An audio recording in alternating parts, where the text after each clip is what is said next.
যদা যদা হি ধর্মস্য গ্লানির্ভবতি ভারত।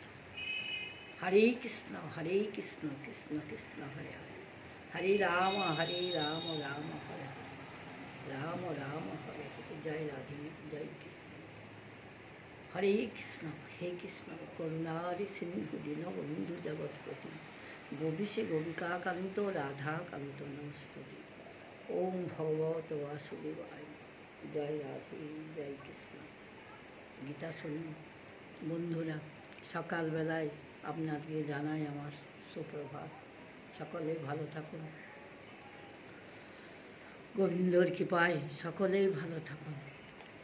তাহলে আজকে আপনাদেরকে আমি শোনাচ্ছি রথ কাকে বলে। রথ তাহলে আত্মানাং রথিনাং বিধি শরীরাং রথমেব তু, বুদ্ধি তু সারথিং বিধি মন প্রগ্রহমেব চ, ইন্দ্রাণি হয়ানো হু বিষয়া তেষু গোচারণ, আত্মা ইন্দ্রিয় মন যুক্তং ভূতে তাহু মনীষী।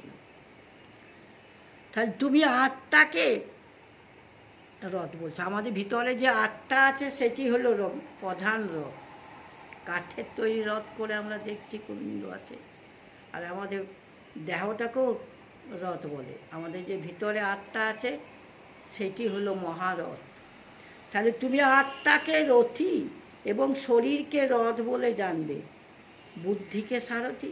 আমাদের মত, তুমি আত্মাকে রথী আর শরীরকে রথ বলে জানবে, আর বুদ্ধিকে সারথি, আর মনকে লাগাম।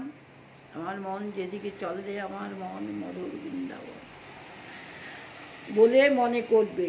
বিবেক মানুষ ইন্দ্রিয়াদিকে ঘোড়া বলবে। আমাদের পাঁচটা ইন্দ্রিয় হলো পাঁচটা ঘোড়া। অর্জুনের সারথি ছিল গোবিন্দ, পাঁচটা ঘোড়া ছিল। তা আমাদের পাঁচটা মন যখন এক হয় তখন একটি কাজ হয়। তাহলে আমাদের ঘোড়া, ইন্দ্রিয়কে আমরা ঘোড়া বলে থাকেন, এবং বিষয়াদি হলো পথ, এবং শরীর ইন্দ্রিয় এবং মন দ্বারা যুক্ত আত্মাকে ভোক্তা বলা হয়। মন যেদিকে যেতে চায়,